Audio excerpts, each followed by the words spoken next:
Assalamualaikum warahmatullahi wabarakatuh. Perkenalkan, nama saya Davi Nur Rahman Mulianza dari kelas Antropologi B.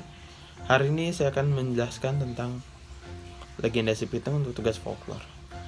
Pitung sendiri memiliki berbagai sumber dan pro kontra dalam setiap ceritanya. Namun hari ini saya akan menjelaskan versi buku cerita rakyat Betawi karya Rahmat Ahli.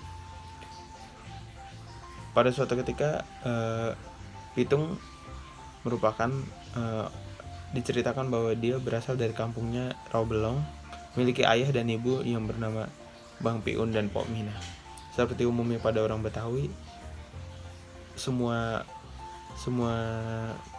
biasanya, terutama laki-laki, kan berguru, biasanya mengaji dan bela diri di tempat Haji Naipin.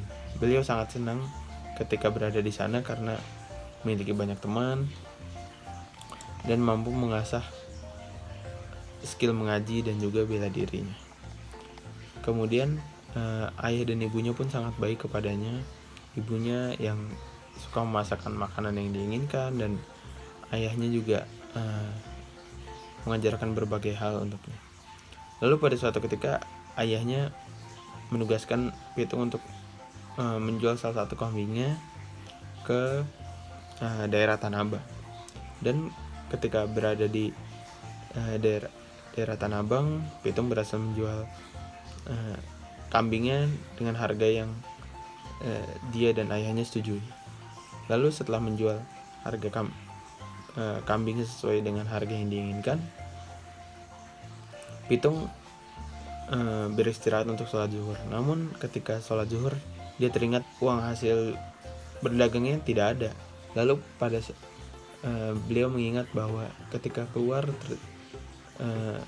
banyak yang mengajak berdialog, dan juga banyak yang mengajak berbicara, dan juga salah satunya mengambil uang di kantongnya. Beliau pun kembali dan menanyakan orang-orang tersebut, dan yang ternyata mereka merupakan komplotan copet. Awalnya mereka tidak mengaku sampai akhirnya terjadi baku hantam. Pitung dengan skill bela dirinya pun akhirnya bisa mengalahkan mereka dan mengambil uang yang dia dapatkan dari berdagang dan memberikan kepada ayahnya. Komplotan copet ini mengakui kehebatan dan menjadikan Pitung sebagai kepala komplotan copet tersebut. Tapi beliau menggunakan jabatan ini sebagai sesuatu yang mulia, yaitu menjadikan daerah copet ini sebagai pekerjaan yang mulia, yaitu dengan mengambil harta dan benda para bangsawan kaya Belanda dan kemudian memberikan kepada saudara-saudaranya yang miskin.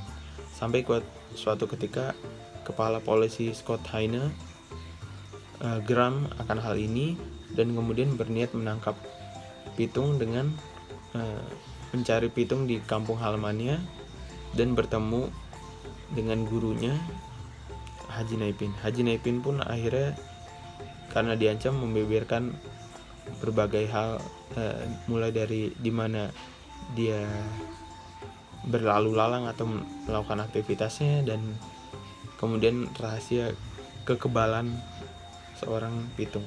Akhirnya Pitung pun tertangkap dan ditembakkan salah satu anak buahnya melemparkan telur busuk yang merupakan salah satu bukti bahwa untuk melumpuhkan kesaktiannya. Setelah itu beliau ditembakkan oleh peluru emas, dan pada saat itu tamatlah riwayat Pitung. Mungkin sekian dari saya. Wassalamualaikum warahmatullahi wabarakatuh.